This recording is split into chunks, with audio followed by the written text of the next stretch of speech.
Hi there, welcome to the Raising Cinphiles podcast, a show about passing on your love of cinema to the next generation. I'm your host, Jessica Kantor, and I have worked in all facets of the entertainment industry for the last 20 years, and recently became a mom. Always remember that myself and guests are speaking from personal experience and not giving parenting advice.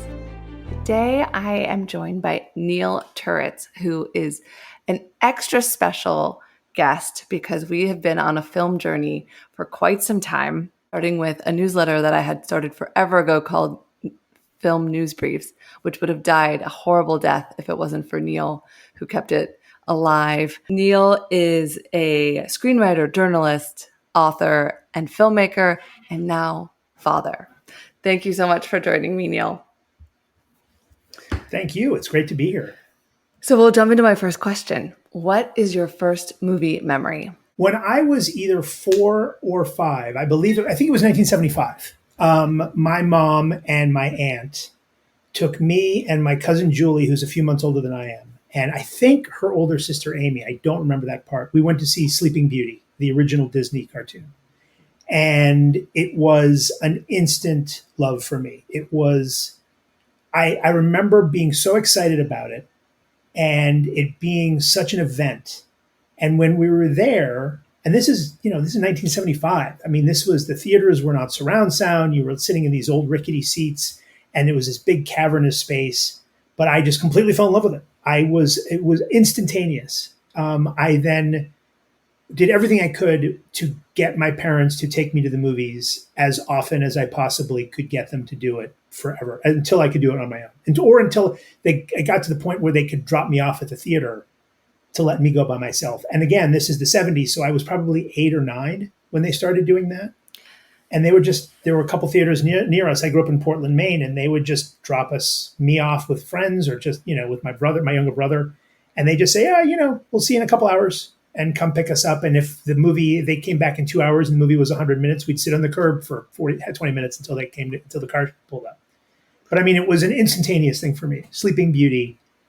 And I think that I can't even put my finger on what it was other than just this magical connection that I had with sitting in a dark room and seeing this giant screen and having the story unfold in front of me. So I sometimes get my princess movies mixed up. Sleeping Beauty at the end, is that the one that does the waltz and her dress changes color? That may be. It's been a long time since I've seen it. I just remember which one is? Well, there are 3. There's Snow White. He kisses her in Sleeping Beauty. The prince kisses her to wake her up. And then there's like a scene at the ball where they're dancing together, and her dress keeps changing colors. Is that? That may be. I think it's. That may be. That's better memory than I have. I just because that waltz, I learned him dance, and I always think about that scene, and I can never remember which one it is. I don't know. I think it's worth finding out and doing a second episode of this to answer. Okay. Did you have a ritual when you went to the movies with snacks and anything other than, especially when you were younger with your brother, as part of that movie going experience? Popcorn, a soda whenever possible, maybe some candy, but anything I could get away with. But I mean, if you go with your parents, maybe you can get them to get you popcorn and maybe a soda, but the candy becomes something else because they don't want you jumping out of your skin when you're that age. When I was by myself or with friends, maybe we could get money for some concessions, but that was always secondary. Mm-hmm. It was always about the experience of being in this big dark room and just being blown away by what I was watching on screen. Even movies I didn't like, I just loved being in the theater. Yeah. So how did you discover what you wanted to see? Did it matter? That's a really good question. I think that it was whatever I could get. There was age appropriate stuff. Like I remember Benji was a big hit when I was a kid. And I remember weeping uncontrollably watching it. I remember seeing it some years later and thinking, wow, this is a terrible, terrible movie. But then realizing, but when you're 6 years old, 5 years old, 6 years old, it's really something. I distinctly remember seeing Star Wars in 1977 when it came out, and I was 6, and I was completely gobsmacked by it. And I, uh, I think, I mean, it was a phenomenon. The movie happened. It wasn't released. It happened. It was just this thing that just exploded. And I think that really pushed me in a direction. I remember trying to watch Close Encounters of the Third Kind that came out later that year. And it's because it's aliens and it's like, oh, we saw Star Wars, so maybe we'll, but it's such a different movie. And for a 6-year-old, it was so crushingly boring. Uh, but then, other movies like Grease. Grease was a big deal in my house in 1979. A couple of Burt Reynolds movies like Hooper. Hooper, I think, was 1978. And movies like that, like anything that was anything that my mother thought was remotely age appropriate, she would let me go see. And I think that, I wasn't seeing Deliverance. I wasn't seeing Kramer versus Kramer. I wasn't seeing, these adult movies. And certainly there's plenty of stuff that now when I see Grease, I think, oh, some of these jokes are hilarious as an adult and go right over an 8-year-old's head. But I don't know that there was a lot of discrimination in my movie going. I did start to get a better appreciation as I hit 10, 11, 12 years old. Like in 1981, I remember very specifically, I was 10 and I remember both Raiders of the Lost Ark and Chariots of Fire came out that summer. And those were huge, huge movies for me. Like I still count them as 2 of my all-time favorite films. Raiders comes up. That kind of pushed me in a direction. Raiders comes up a lot for men of your age. I believe it. And I believe it. Yeah. Twice, 2 stories where people didn't want to see it. Their parents took them to see it, and it didn't look exciting to them, and then they blew them away and changed how they thought about movies. And so I'm curious. You said it made a change in you. What was that change? Raiders was the first time. Raiders and Chariots both. Like those 2 go hand in hand for me because they were the same year, and in fact, they were both nominated for Best Picture that year. That was the first time that I started to understand a complexity, that there was something bigger going on.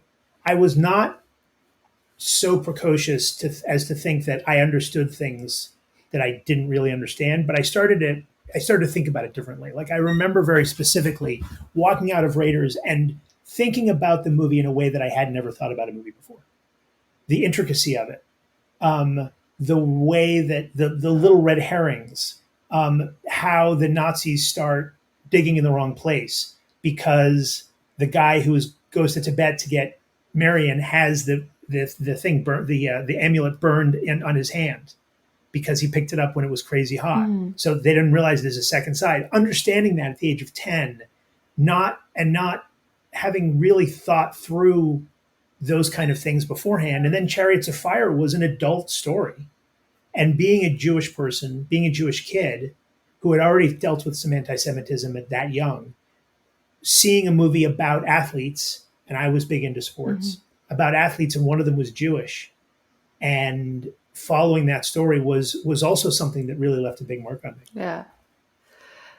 When did you know filmmaking was a craft? That is another really good question. I was thinking about it. I've been, when you asked me to be on the show, I went and listened to a few of the episodes, and now I'm going to listen to all of them because they're terrific, and I love the conversations that are. And I'm thrilled. I'm so thrilled to be a part of it, and also just to talk to you after so long. I mean, film news briefs, and we can talk about this, but film news briefs is indirectly responsible to every success I've had over the last 12, 15 years. How my life has changed is indirectly related to us working together on film news briefs, and we can talk about that, but I've been thinking a lot about that question, and I think it's 2 parts. I think that the 2 movies that really made me see things differently, one was The Last Emperor in 1987. And I think the same year, now I'm going to add a third movie. I think Empire of the Sun came out the same year. And those 2 movies especially Last Emperor, made me. I was 16 when that movie came out, and I remember sitting there and thinking, the scope of this, the majesty, the intricacy, the storytelling, all of this about a subject I could not possibly have cared less about, but I was riveted. And I was so enamored of what Bernardo Bertolucci was doing and taking me to another place. And I'd seen plenty of period movies. I'd seen, all kind of, thanks to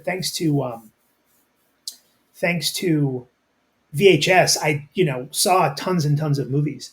But this was different. And that opened my eyes to a much greater scope. And then the second one was Reversal of Fortune, interestingly, in 1991, because that's the first time I saw a movie as an adult. I was 20, maybe I just turned 21. And I understood, oh, the writing is key here. Like writing is an actual craft. Like I understood it, but didn't really understand. I knew it, but didn't understand it. Mm-hmm. And that opened some doors for me. And I think part of it was I was watching an interview with Glenn Close, and she said, well, of course, the script was just so well written. And I remember thinking, yeah, it really was. Like that's what got me, was how well the story was told, and how, again, they take this thing that I knew a little bit about, but didn't care at all about, but I was riveted. And these two true stories that were translated to screen made me think about the craft of filmmaking in a way I never had before. And in shaping the type of things you wanted to make, were there any specific stories? I mean, you mentioned a few times real stories. Like, has that affected what you've wanted to make as a creator? No, not really. I think that everything I try to do comes from a place of there's some experience that comes into every story I tell. And there's a theme, I think, about the main character trying to figure out their place. And that comes from me, certainly. But there are things I've written that are true stories. That are based on true stories. And there's a TV project that I'm moving forward with that is a 10-episode miniseries that's based on a book that actually it's a true story. And there are a couple of World War II stories that I've written that are true. Pardon me. But I think that what those did was show me how you could translate a real event into a well-told story. And it was more about the storytelling than it was about what the story was. And I grew up wanting to be a sports writer and a novelist. I mean, I loved movies, but the idea of being a screenwriter never occurred to me until I spent a year and a half working at the New York Post after college and found that I didn't want to live my life in locker rooms. And as I tried to write novels, I found that I was terrible at prose and really good at dialogue. And so that led me down the path to making movies and writing screenplays instead. And I think I didn't go to film school. I went to films. I think I heard Quentin Tarantino say that. And it was the same thing for me. It's just my education was just seeing hundreds and hundreds and hundreds of movies. Yeah. And reading books, actually reading books too, reading novels and reading nonfiction. That was enormously helpful. My dad owned bookstores when I was growing up, so I read an incredible number of books when I was a kid. And that helped my idea of what storytelling was. But film really is, it's a different thing, obviously. Sorry. I was going to ask, when you got into screenwriting and discovering screenwriting, did you do a lot of reading of screenplays? I did, because I had no idea what I was doing. A friend of mine who is an actress, a woman named Cara Buono, who was in my first movie. She's in Stranger Things. She plays the mom, not Winona Ryder, but the other mom. And she and I went to college together, and I wrote what I thought was a screenplay, and she said, "This is not what it looks like. Here's a couple of screenplays. Read these. This is what it looks like. This is how the format. This is the structure."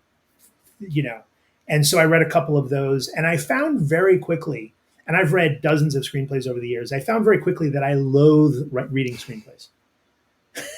I really actively don't like reading other people's stuff. Occasionally something is really great, and I will do it for friends and stuff, but I just don't enjoy it. And it's totally ironic and hypocritical because I ask people to read my stuff all the time. Well, you should do it for friends. I do it for friends. I do. Yes. I'm not that kind of, yeah. If somebody says, hey, we read this for me. I read a lot because I worked in development as an assistant. So you have no choice but to read a ton of screenplays. I actually didn't mind reading screenplays. I also read a lot of fiction novels for adaptation. And I've ranted about this on other episodes. Don't think novels tend to make good movies. I think they make great television shows. I tend to agree. I think that there are certain novels that are built for it. Like if you can simplify a novel in a way that's not going to hurt the story. Hunt for Red October is a terrific adaptation of a book. But if you read the book, there's so much technical jargon and nonsense in it that you pare that away and just get to the bare bones, and it works really well. There are other examples I could come up with, but generally speaking, I agree, is that, it's much better to tell the story of a book over 6 or 8 or 10 hours than over 2. Yeah. There's usually a stronger story engine than a film, a story engine, and typically not like a very clear beginning, middle, and end, or it's just too internal. Well, there's also the fact that it tends to tear away the heart of what makes the novel good. So much of a really good novel is, I have stacks and stacks of books I want to read, and I have put them in order, and I can't wait, and I love looking at them on my bookshelves. There's something magical about getting lost in a book. There's something magical about getting lost in a movie, but it's so rare that Venn diagram overlaps where you get lost in something that you really loved on one medium and it works just as well in the other one. Yeah. I mean, I think it's the same with all mediums, that when there's a really well told story, the mechanism in which it's telling it to you falls away. And I think it has to do with understanding that medium in which you're telling it in, which is why, when you take a novel and turn it into a movie, you have to kind of reimagine the story in a new way for it to work. But if you're trying to just go one for one, you start to be aware that it's a movie rather than getting lost in the story. I completely agree with that. I completely agree with everything you just said. And I will take it one further and to say that it works exactly the same way in TV. And a perfect example of that is Daisy Jones and the Six, which is a book that I loved, that I gave to my then girlfriend, now wife, to read. And she read it in a day on the beach in Aruba. And I remember reading it and thinking, I would have absolutely no idea how to turn this into a TV show. I would have no idea how to adapt this. And I thought that what they did was exactly what you said, was they took this concept off of the page and turned it into something so that it was completely built for that medium rather than it's reimagined in a really smart, entertaining, engaging way. Yeah. I read that. I'm a big Taylor Jenkins Jones. Taylor Jenkins Reid. Thank you. Taylor Jenkins Reid fan.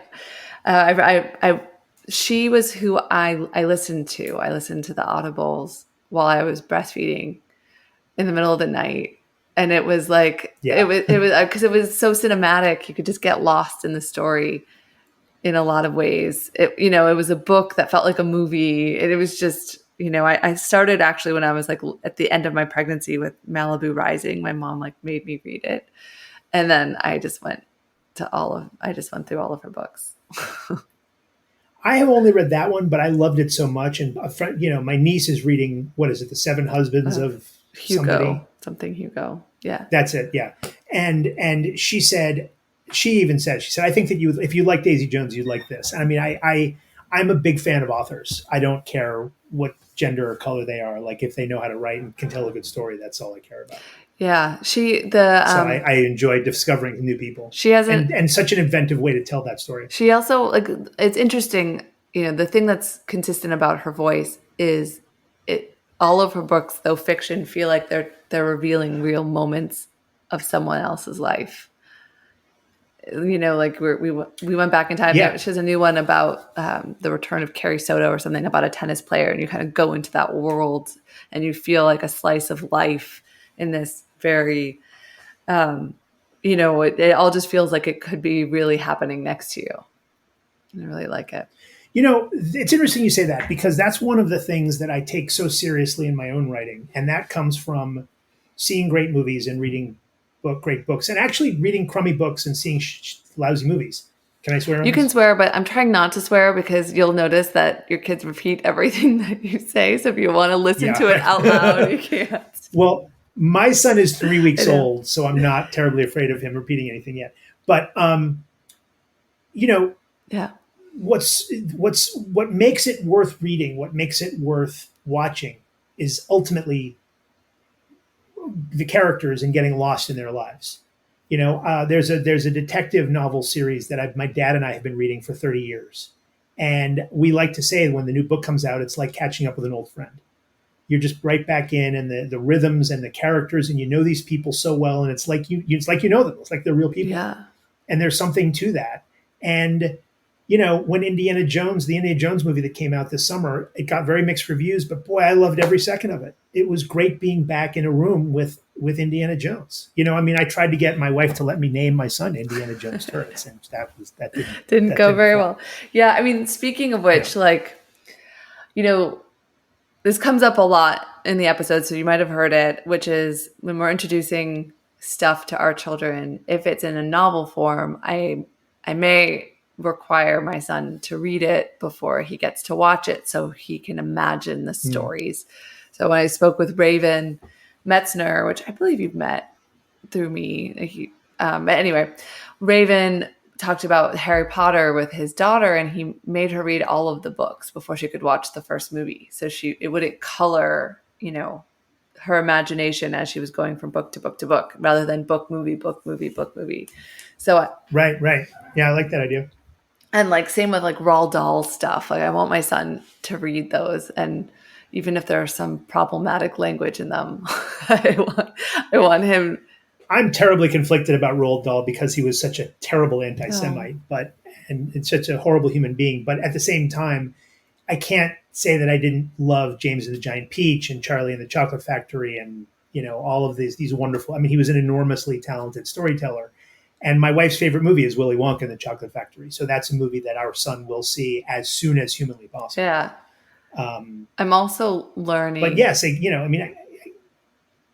go ahead. Sorry, there was a jump, so I thought you paused. No, I was going to say yes. Someone like Roald Dahl is somebody that, of course, I will. It's impossible not to introduce that kind of storytelling to your son, to a child. If that is important to you, then that is something that you have to introduce. Yeah, I'm the other thing I'm learning is the appropriate age makes a huge difference.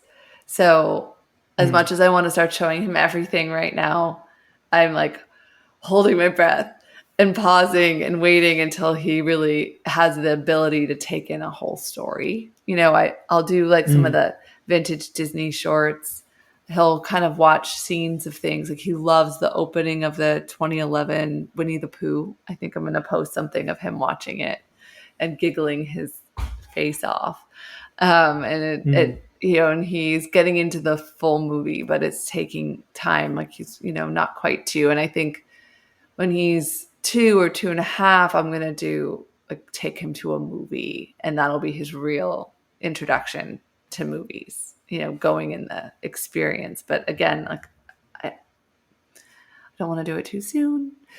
Well, I think the trick is to do it. I think the trick is to do it when you know that he can at least sit for a while and appreciate it, and not have, especially, in the theater, there's no other distractions, but that also is tricky. And I don't know this not from experience, but from seeing other people do it. Yeah. And because I've had the same thought of, when do I start showing stuff to my son?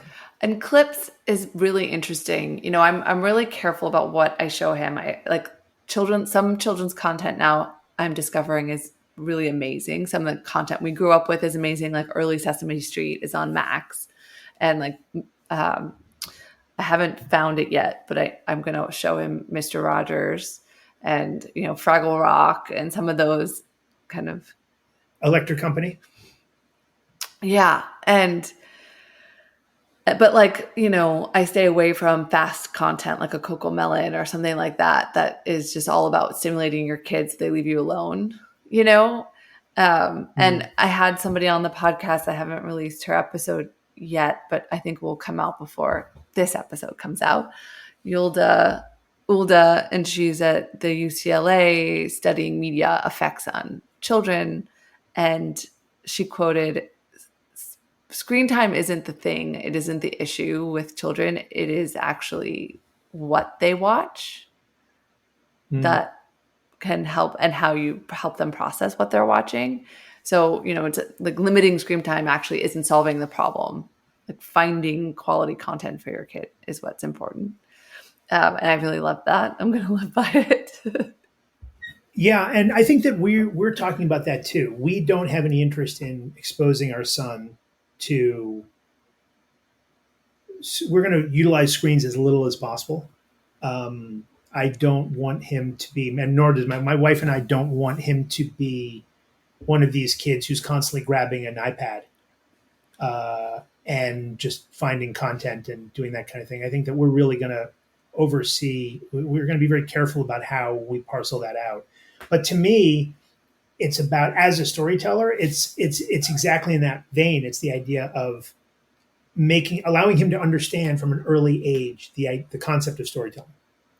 My brother has 3 kids. My niece, who is going to be 15, and his boys are 12 and 10, and the 12-year-old's almost 13. And he brought them to film late, so he only recently has started showing them the movies that he and I grew up on.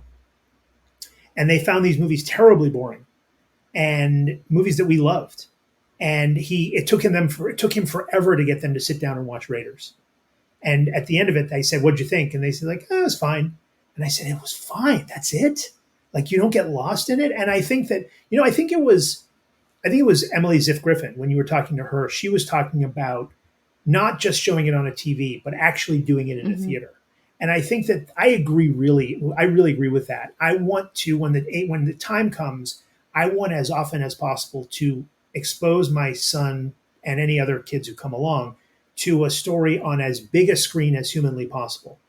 And no distractions, turn all the lights off, whether it's in a living room or an actual theater. And I think that will go a long way to getting them to appreciate what they're seeing. And also, like showing my son Star Wars at the age of 6, if I can do it on a big screen. I mean, that's would really go a long way, rather than just even on a 60 or 70 that's inch part TV. of why I love living in Los Angeles, is because of the New Beverly and Vidiot's. Yeah. And there was an American Cinematheque are showing amazing films from today and yesterday on the big screen, which I think is amazing.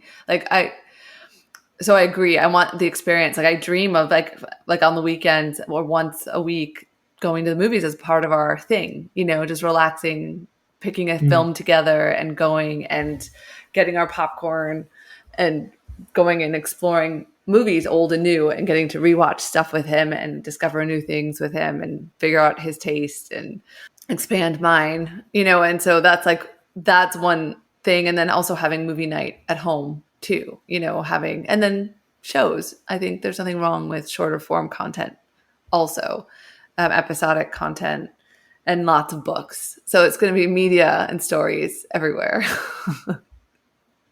It's the same. I have the same plan. Like, when I was a kid, the first show my dad allowed me to stay up late and watch with him was Barney Miller. And that's one of the all-time great sitcoms. And that led me to falling in love with Hill Street Blues and Cheers and, Family Ties and all of these other great shows of the 80s that you look back and it's fantastic storytelling. And the content was terrific.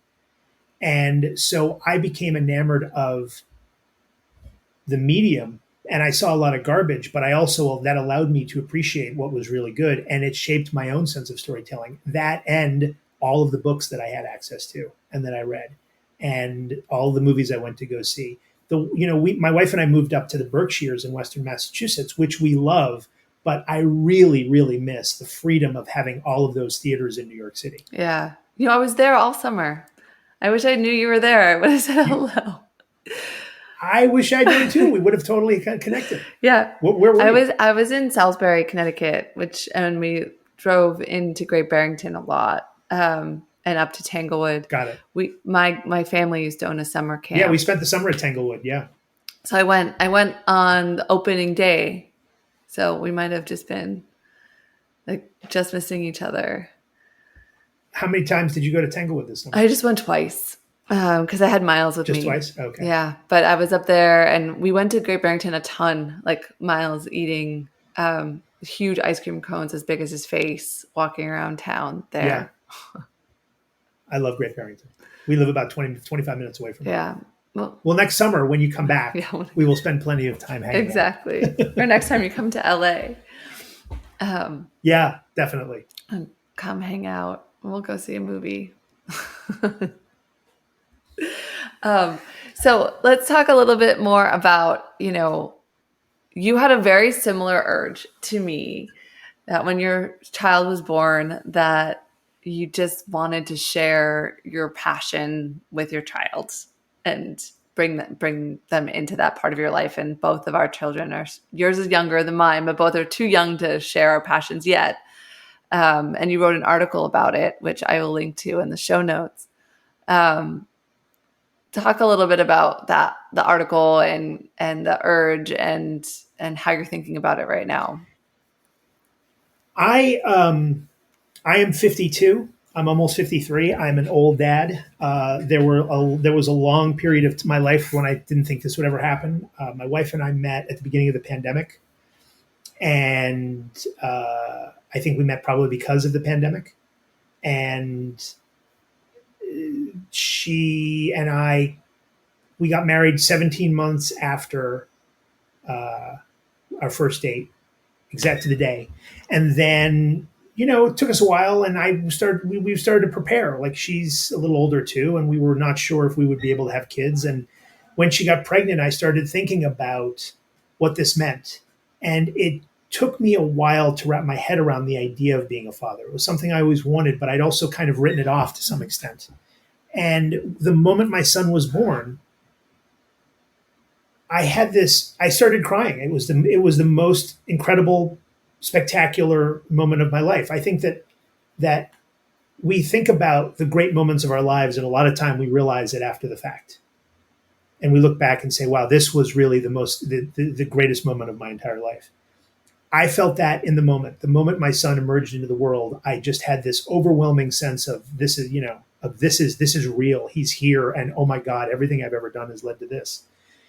And I immediately started thinking about, and I'd been thinking for months about what kind of father I want to be. And my dad did a great job, but I certainly wouldn't do it a little differently from the way he did. And my brother is a very good father, and most of my friends are really good fathers. And I have taken notes, and I've seen the way they do things. And I'm my own person too, so I have my own spin. And my wife has a very particular way about her. But what I kept coming back to was I want to be able to share the things that are important to me with my son. I would love for him to be a Boston Red Sox fan so we can watch the games together and take that enjoyment. And I would love for him to learn how to ski so we can do that together. But the other thing too was to have this idea of being able to introduce to him this unbelievable passion and love and devotion I have to cinematic storytelling, and have him appreciate this in a way that, look, ultimately it's up to him. He may reject it. But I want to give him as early as possible. I want to get ahead of the TikTok, of the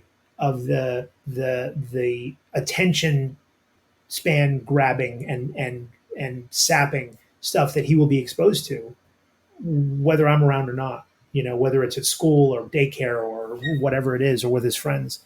But I thought so much about this concept of what is film and why do I love it, and what will it be when he's old enough to appreciate it, and how much will it change? And and I immediately called my editor and said, I want to write about this week. And ultimately I'm leaving this is ultimately my last column for that website, but above the line. But he said, I don't know. And then I started talking to him some more. He said, you know what, go ahead and write it. And it was, as journalistically speaking, I'm as proud of this as I am of anything I've ever done, because it was so personal, and it allowed me also to examine for my own self what it was I love about film. I had to be able to explain that to a reader in order to be able to someday talk about it with my son. And to be able to dissect that for myself about what it is that I love about movies was really a powerful thing. And combining that with the notion of someday being able to introduce him to the same thing was something that really I found it was very profound. Yeah. And having that's part of, very similarly why I started the podcast was, I want to share this love of cinema, specifically cinema, of cinema going, but storytelling in general with him, but needed to really understand what that meant from as many angles as possible. So it's, asking questions to people I admire that also love cinema so much so that they work in it, that they just can't think of a life without it. And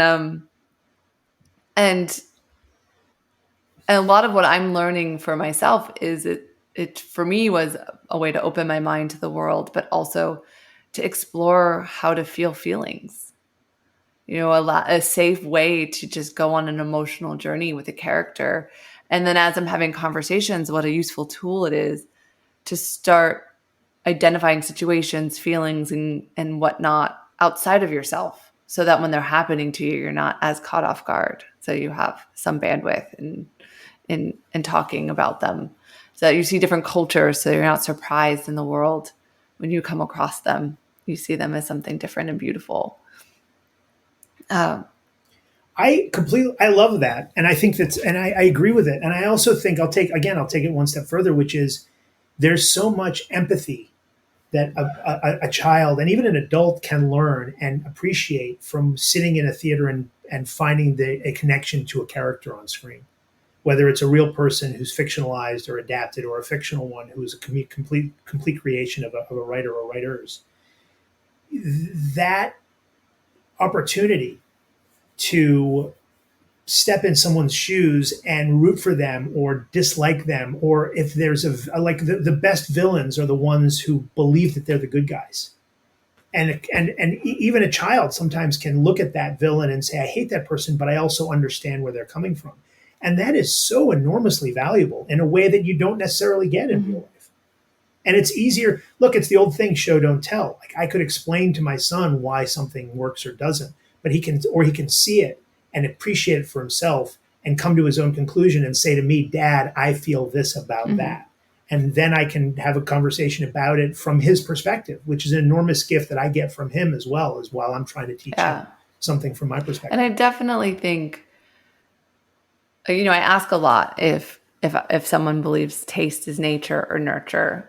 And it doesn't really matter. I asked the question, but it doesn't really matter. I think a lot of it is also, the ability to be exposed to lots of different things, so you can develop a varied taste. I think you can like one thing for one mood and then want something else for another mood, because that's how I am. I like you, love movies, and will watch a terrible movie just as quickly as I'll watch a quote unquote, good movie, award-winning movie, and appreciate it just the same.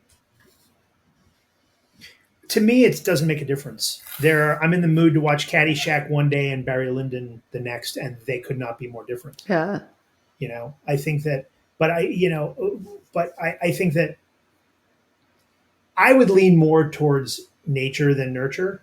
But again, I agree with you. I don't think it matters. I think that there are things I share certain tastes with my parents, and individually, my mother and my father, because their tastes can be very different. But I also have wildly different tastes from them, and they sometimes look at me and say, "Where did you come from?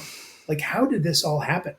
What is this fascination you have with movie? Like, where we neither of them are movie people. They didn't really care all that much about it. They would humor me. They would indulge me by taking me to the movies, but I didn't learn it because my parents. I've read, so many people you talk to say, well, of course my parents love movies and they introduced me to it. And I remember growing up and watching Singing in the Rain on TV and The Music Man, and I fell in love with the Disney movies, and that just wasn't my experience. My dad, the defining cinematic experience I had with my dad, I think I was 9 or 10 years old, and he let me stay up late to watch Goldfinger with him on the Sunday night movie on ABC. And I don't remember really a lot of other experiences with him where we shared this moment. Yeah. But that's the opposite of what I want to be with Riley. Yeah. I mean, I think the conversation around media and content is so important for kids growing up. I mean, one, it's different than when we were growing up. There's just so much. And I think Yeah. understanding that media can have meaning so that when they start creating and putting stuff out in the world inevitably on one of these platforms, they understand the power of the meaning behind what they're creating. That it's, Yeah. that even if they don't think it has meaning, it still does. And being able to control that narrative. I think, yeah. And I also think I'll go back to empathy. And I think that there is something that we lose being in our phone so much. We lose an interpersonal connection. And I think that something like seeing a movie with a group of people in a theater, or even with a few people in a living room, gives you a communal experience that allows you to view it differently than if you're just staring at your phone or dealing with someone whose face you don't see, or along those lines. I think that controlling a narrative while also appreciating what it means to someone who is not just you is an enormously powerful tool. Yeah. I asked parents of teenagers this a lot of like, do your kids go to the movies? Like the way we did as teenagers. And a lot of them say no, it's not, or they go as a family. But it's Mm. not like, I mean, the world is so different now. I mean, are people even comfortable dropping their tweens off at the cinema or at the mall or in the same way that we kind of could explore alone? So I'm curious for you to think like, what is it? What do you imagine it's going to be like for our kids when they get older? What is the movie going experience going to be? I worry that the experience will have changed and movies will not be what they were. But then again, I've been saying for years and started saying, and when I was editing film news briefs, that Hollywood no longer makes the kind of movies that made us fall in love with the movies in the first place. And so that's been going on for years. And yet movies still come out that take me away, that entrance me, that really blow my mind. And I was gonna say blow me away, but really blow my mind. And so I have faith that will continue, that people like us will continue to want to tell stories over the course of an hour and a half or 2 hours or 2.5 hours that will pull someone, that will attract an audience that will want to sit and watch it and absorb it. The trick, I think, is to make sure that we continue to raise a generation, or we try to raise a generation who appreciates that. And that's what I'm concerned about, is that with each generation, they appreciate it less and less. So that's one of the things that I have set out to do, and you clearly have, which is to make sure that our part of this generation appreciates something that means so much to their parents. Also, I think we have to make content for them. Like, where is the Stand By Me and the Goonies and the modern day version of that? They're going straight to streaming. They're not going into the movie theaters. Oh my gosh, To All the Boys I Loved Before movie series on Netflix, that teenage that was our John Hughes, like those movies. And so I just keep thinking like Netflix is doing itself a disservice by not putting those types of films in theaters at time. Like they own enough theaters these days to do it at a time and a price, or allow kids that have a subscription go to those movies as part, like have a movie theater subscription fee so they can also go see them in theaters and have that experience. I totally agree with that. And I've also been saying in print for years that I don't understand why Netflix doesn't utilize the theatrical model more. You're just expanding your business. Like, why not they had, what was it? Glass Onion was in theaters for a week. Why not have it out for a month? I would totally have much preferred to see that movie in the theater than on TV. Yeah.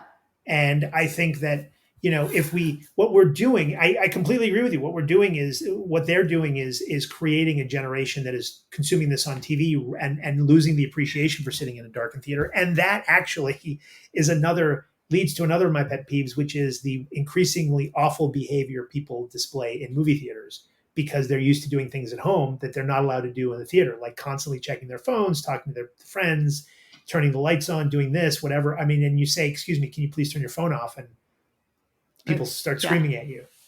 And, and that drives me crazy too.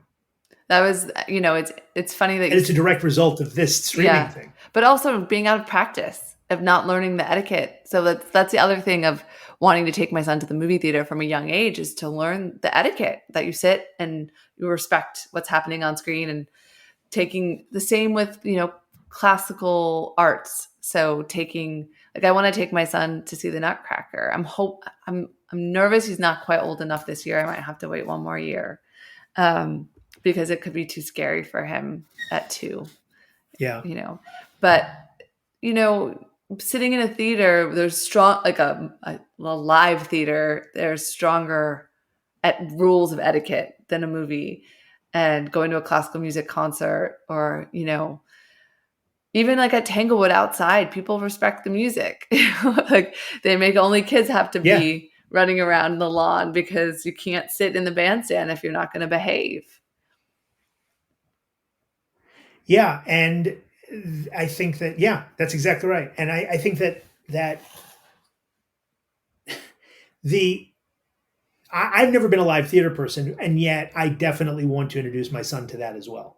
Like the idea of taking him to the Nutcracker when he's 2 or 3, probably 3 or 4, is something that I know my wife and I would love to do. And so much of that is being able to see it through their eyes as well, to see it through his eyes, through our children's eyes, and be able to have this new appreciation for it, and hope that it sparks something in them that is going to last.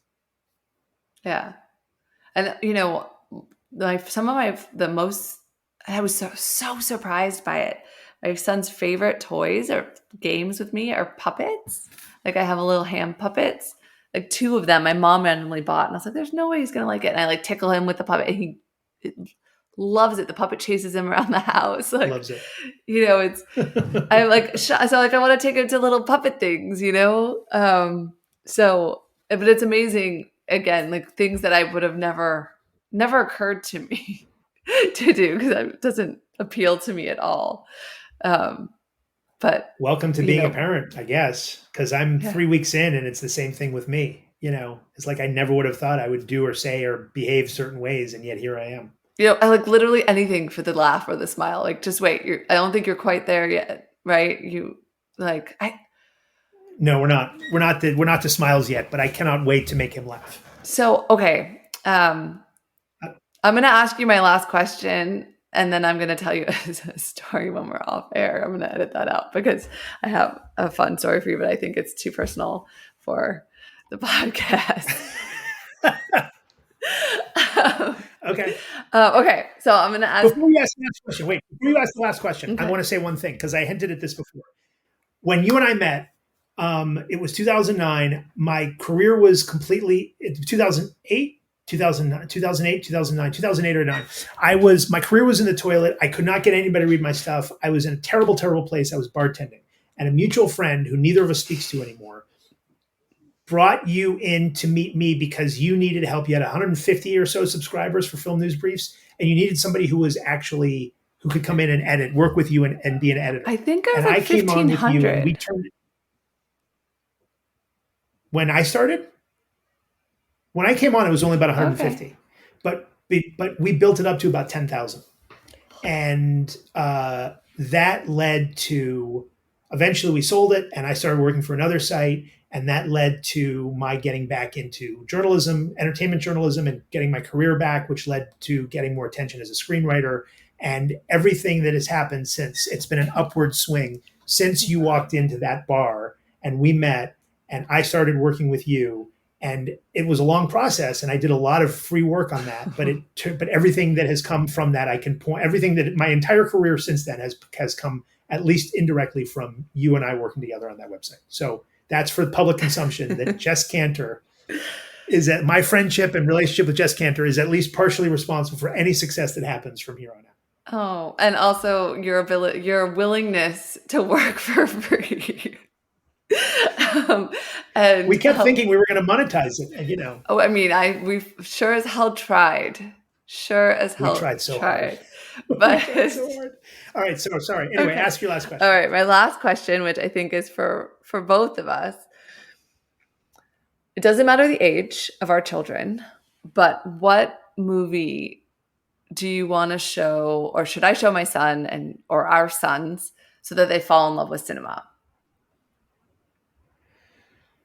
I don't know if anybody has said this before because I have not made it all the way through all of the episodes, but I would say,